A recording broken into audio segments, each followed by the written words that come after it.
Halo semuanya, jadi mungkin ini video singkat aja. Jadi beberapa waktu lalu kan aku publish beberapa website, kayak misalnya heatmap kasus COVID-19 di Jakarta ini. Lalu selanjutnya yang baru-baru ini itu ada visual hashing yang dibuat menggunakan U. Jadi dua website ini, atau sebetulnya kebanyakan website yang aku publish di sosial media, khususnya Facebook itu, nggak aku hosting di server aku sendiri, melainkan aku hosting di GitHub page. Jadi mereka ini static site, alias tidak menggunakan backend script apapun, seperti misalnya Python, Ruby, PHP, Node.js, Golang, dan lain-lain. Melainkan hanya menggunakan HTML, CSS, dan JavaScript aja. Sedangkan untuk visualizing sendiri itu ada tambahan, tambahannya adalah WebAssembly yang dibuat dengan Rust. Outputnya adalah file.wasm seperti ini. Jadi file wasm ini adalah binary code yang membantu JavaScript untuk menampilkan tampilan yang kita lihat sekarang ini. Lalu website selanjutnya yang aku host di GitHub, misalnya ada website pribadiku, yaitu ini. Kalau website ini aku buat menggunakan GridSum. Kalau dulu mungkin kamu kenal namanya Jekyll, dibuat dengan Ruby. Atau ada lagi Hugo, dibuat dengan Golang. Itu mereka static site generator juga, sama kayak GridSum. Di sini juga ada lagi nih, misalnya API statis wilayah dan Cronmu. Ini juga di host di GitHub. Ini juga di host di GitHub. Jadi memang cukup banyak aku nge-host website di GitHub. Untuk alasannya kenapa aku host di GitHub page dibandingkan dengan server sendiri, pertama dia gratis, dan kedua aku nggak perlu pusing-pusing mikirin keamanan karena dia kan static site, jadi nggak ada halaman admin dan nggak ada backendnya. Sedangkan keamanan yang berhubungan dengan jaringan atau pada server itu udah ditanganin sama tim GitHub itu sendiri.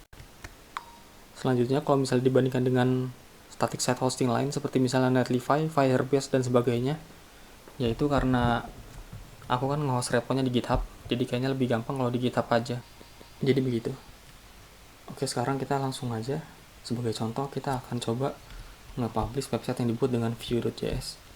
Jadi di sini kita butuh Vue CLI untuk ngebuat project Vue-nya. Kemudian tools lain adalah si package GitHub page ini. Jadi dengan package ini nanti kita akan dibantu untuk ngedeploy static site kita ke GitHub page. Sekarang kita masuk ke terminal atau command prompt. Di sini kita buat Vue project baru, namanya my GitHub page.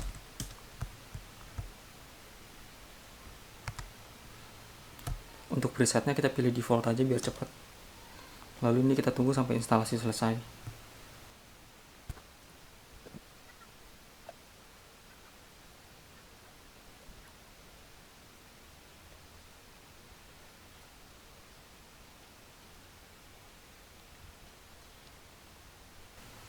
Nah, kalau instalasinya sudah selesai, kita masuk ke direktorinya. Langkah selanjutnya kita akan menyesuaikan URL set yang akan di-load di halaman HTML-nya kita nanti. Sebagai contoh di website ini kan websitenya ada di Jakarta COVID-19 Heatmap. Nah, Jakarta COVID-19 Heatmap itu adalah nama repository di GitHub kita nanti. Jadi, karena dia live-nya di subdirectory gini, kita harus menyesuaikan URL set-nya.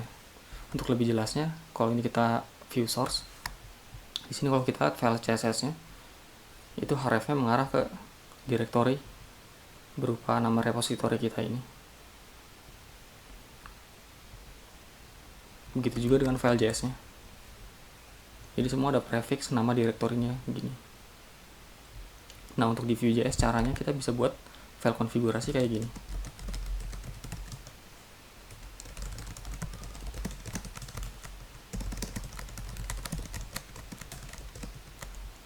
Di sini kita tuliskan nama repository yang akan kita gunakan.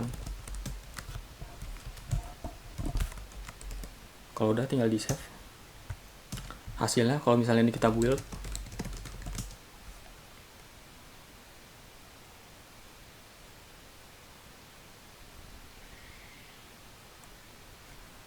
lalu kita inspect halaman HTML-nya. Nah, dia akan menghasilkan URL kayak gini di setiap assets-nya. Kalau misalnya kalian buatnya nggak pakai Vue.js atau pakai HTML biasa gitu, kalian bisa langsung nyesuaiin di file HTML-nya nanti. Selanjutnya kita akan menambahkan deployment script di package.json. Jadi pada bagian script ini kita menambahkan satu script baru bernama deploy. Isinya seperti ini. GitHub page. Di sini kita tambahkan opsi directory. Jadi directory mana yang mau kita deploy ke GitHub page. Karena ini kita pakai Vue.js, jadi directory yang mau kita deploy adalah directory this. Di sini kita save langsung. Sekarang kita akan buat repository GitHub-nya. Kita buka GitHub, lalu kita buat repository baru. Kita kasih nama yang kita buat tadi, my GitHub page. Untuk deskripsinya bebas. Untuk privasinya kita set public. Lalu create repository. Kemudian kita tambahkan remote. Pertama kita commit dulu perubahannya.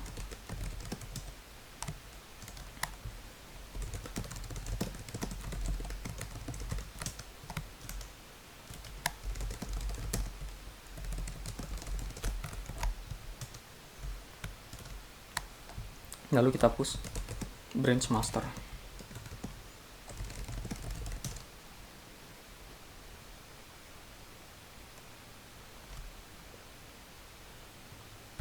Nah, kalau udah kita cek ke repositorinya. Nah, ini sudah ke-upload. Tapi website kita belum ke deploy. Jadi untuk mendeploynya kita tinggal jalanin aja script yang kita buat tadi. npm run deploy. Tapi sebelumnya kita coba preview dulu.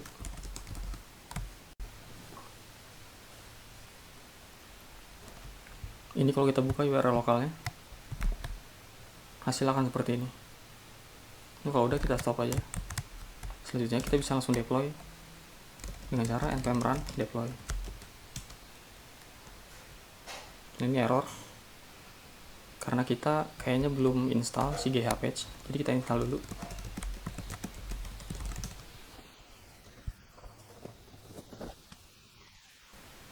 Kalau udah kita ulang lagi script yang sebelumnya, npm run deploy.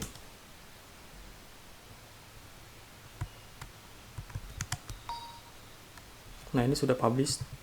Sekarang kita bisa coba cek ke GitHub-nya. Kita refresh. Lalu di sini seharusnya ada branch baru namanya GitHub page. Ini kalau kita refresh lagi. Nah, di sini ada nambah satu environment. Nah, ini udah di deploy sama GitHub. Kita bisa buka website kita dengan cara username GitHub, lalu .github.io/nama repositorinya.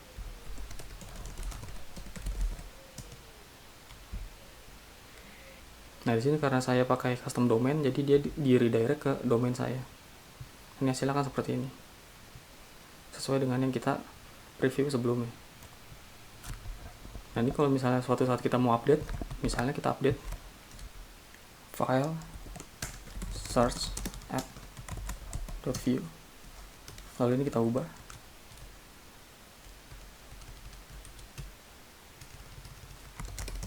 seperti ini. Kita save. Karena ini Vue.js, jadi kita harus jalankan build dulu.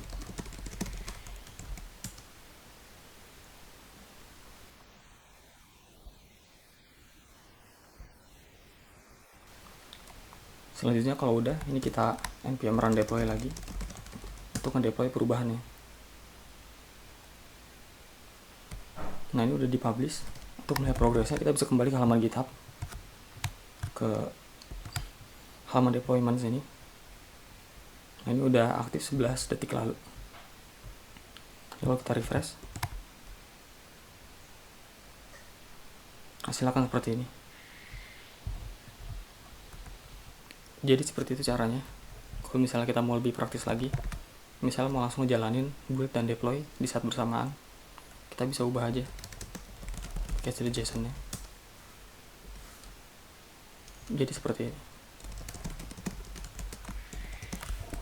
Lalu kita save. Lalu kita ubah sesuatu lagi, misalnya bagian ini.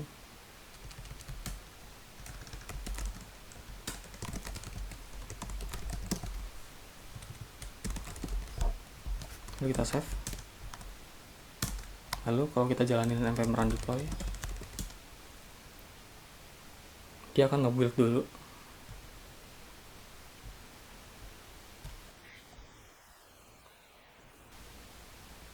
Nah, dia langsung nge-deploy. Di sini kita bisa langsung cek lagi ke GitHub-nya. Nah, dia masih nunggu. Nah, ini sekarang sudah ada deployment baru. Kita refresh lagi. Nah, ini udah selesai. Sekarang kalau kita refresh website kita, nah dia akan langsung terlihat perubahannya. Jadi mungkin itu aja untuk video ini. Mohon maaf kalau misalnya ada kata-kata yang salah atau kurang berkenan. Semoga bermanfaat. Dadah.